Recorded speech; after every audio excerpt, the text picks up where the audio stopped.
Bonjour à tous. C'était la panique hier aux Rousses. Une coupure de courant géante a paralysé la station jurassienne toute l'après-midi. Les remontées mécaniques ont été stoppées net, forçant l'évacuation des skieurs par navette vers les parkings. Le village de Prémanon était également plongé dans le noir. La situation a été rétablie en début de soirée et la station rouvrira ses portes aujourd'hui à 9h.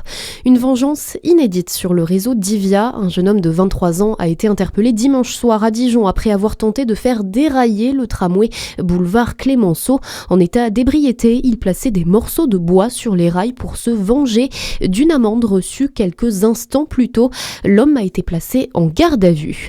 Sébastien Martin était en Bourgogne hier. Le ministre délégué chargé de l'industrie s'est rendu en Saône-et-Loire pour visiter le site de Schneider Electric à Mâcon afin de confirmer les futurs investissements de l'entreprise. Il s'est également déplacé sur l'autre site du groupe situé à Champforgeuil. Écoutez Sébastien Martin au micro de Charlie Chevasson lors de ce déplacement en Saône-et-Loire.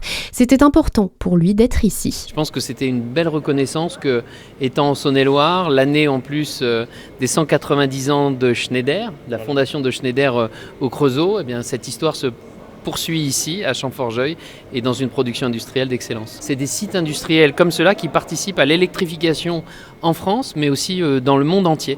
Et tout ce qui est produit ici participera à répondre à nos objectifs, c'est-à-dire passer à une électricité, à plus d'électricité consommée en France et à une énergie décarbonée à plus de 60%, alors qu'aujourd'hui elle représente 30% de notre consommation énergétique et Schneider Electric y participe bien évidemment. Et pour rappel, le Premier ministre Sébastien Lecornu était venu dans le Jura la semaine dernière pour dévoiler la nouvelle programmation pluriannuelle de l'énergie.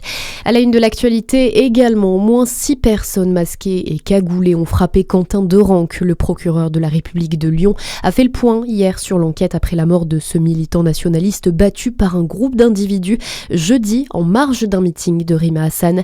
Il a succombé à ses blessures samedi. Pour l'instant, aucun suspect n'a été interpellé. La Fédération du commerce et de la distribution boycotte les prochaines négociations commerciales. Réunion qui détermine le prix des produits dans les magasins. Une annonce qui intervient après les propos de la ministre de l'Agriculture. Annie Genevard a accusé hier la grande distribution d'exercer un chantage mortifère sur les industriels de l'agroalimentaire.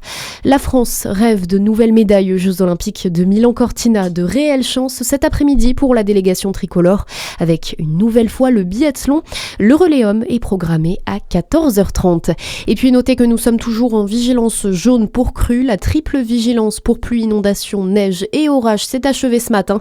Restez prudents encore aujourd'hui, de nombreux axes sont toujours inondés, notamment en Côte d'Or. Votre météo à suivre sur Fréquence Plus.